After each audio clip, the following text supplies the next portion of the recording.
Welcome back to your Daily Dose. My name is Robert, here with Susan. We're talking King Con, the King Convention, which happened just here in October of 2024 in Las Vegas. And I was mentioning a panel that I was on, $5 Baby Filmmakers, that being the short film project program that Stephen King allows and is now ended. And we got to talk about what it was like. And there's an immediate brotherhood or sisterhood, personhood, when you're sitting up there with other filmmakers and listening to what they went through. You identify, oh yeah, I know what that was like. And for the most part, filmmaking's a pain in the ass. An expensive pain in the ass. No kidding. Frustrating. Yeah. Yeah. And you know Roadblocks that everywhere. Yeah. from Victory Swim, you know what that's like. Expensive, difficult, really filled with all sorts of unknowns. So it goes with this too, and the stories of being up the panel. It was great. The feeling. I've been on panels before, and sometimes, especially if where you've got hungry artists who are looking to be known and seen, they can get a little competitive, and there can be who gets more talk time or this, that, or the other, whose film's going to be seen the most because maybe there's somebody out there who's a manager or would want Yeah. my next film. Connections. Yeah, Whatever. yeah. Yeah. There was none of that in this. There In was this panel here, in this Yeah, group. Yeah. there was sheer mutual respect and What a joy. generosity, joy. What a pleasure, really, to have Really that respect was. and trust. And we hung out with each other. We shared stories. We watched each other's films.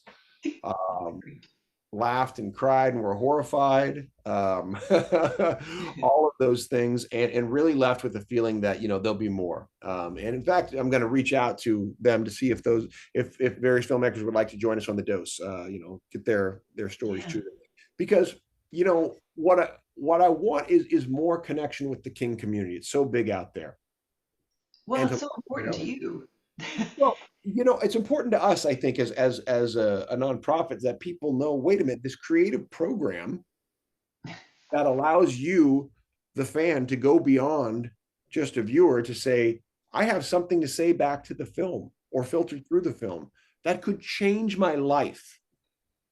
we we've heard that, we've seen that from uh, graduates, if that's the right word, Yeah. from Yeah. the cinema therapy program, formerly known as the Day One program. And I hope you met some people on the panel or at the convention in general that may have their heads turned by that opportunity because it's quite extraordinary. I think I did. And, I handed out a lot of cards. People were very interested to hear the story. They were interested to hear the Shawshank connection. Oh, by the Oh, way, I bet. this phrase was because there wasn't anything else Shawshank there, so I was the only person pitching Shawshank. That was kind of cool. And the line that I got to, which will go up on the site soon, and people really liked, was "Get busy writing or get busy dying." Oh, Yeah, yes. and Wow, it you became are going to borrow that. it was a tagline that I made for the little poster I had, and people would come and go, "Ooh, I like that," because everyone knows "Get busy living," but now we're saying Yeah, writing is living, and we're yeah, gonna we're gonna get them busy writing, and that's it's a great nature of it'll be the headline for I'll probably write a blog about it, and then it'll be the headline for the program. Get busy writing or get busy dying. You know that I see writing is that important. Let me segue that back to you. Writing and writing, the level you're doing it at now, how does it equate to living for you? Mm. How important is it? It's where I get the most joy. It is the reason, and I have a wonderful life. It's not like I have no life. That's No. saying a lot to say that I am my happiest sitting here at this computer or in the front of my house. I'll take my little computer up there at the expense of other stuff not getting done. And it's wakes me up, my thoughts in the morning. Sometimes in the middle of the night, I'll have ideas. Um, More important, or equally important maybe, is that I've had to um, find a level of trust and maturity, and um, I've had to believe in myself. I've learned through writing,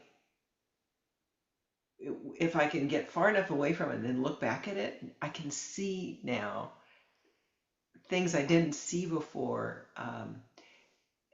with respect to communication. So I, not unlike you, sometimes will just assume everybody knows something because I know it. It's in here. It's in my head, and I don't realize they don't until I've just give myself a little bit of distance, and that's been really invaluable, for me as a human being, because it goes into communication too. It's not just things that I write, but when I speak to people. The truth is on the page, and there's a reason why, we keep going back to that, because you're right. We mythologize our own stories that happen to us. Then we start remembering them, put them in the corner of our mind, and they become twisted, and they, whatever belief system. But when we put it on the page stays the same. It is what it is. And that's why, it's like, let's not talk about the story. It's either on the page or it's not. Writing is the truth. That's the power of writing. And as you said, the perspective over time to see that writing, Yeah. it either works or it doesn't. Well, it's a bigger story than even that. I think I've told you this. I'm not really sure. I didn't keep a journal or a diary when I was young. And the reason I didn't was exactly what you just said. If it's on the page, damn it, it's out there. And if Mhm. I don't have the strength of my own beliefs to back it up, I was just kind of shy and didn't go there. That's why people are scared to put it on the page. Yeah, it's at All least right. it's one of the reasons. We're talking about fear because it's all things King Kong. Let's keep this going. I'll see you on the Yeah. East Coast.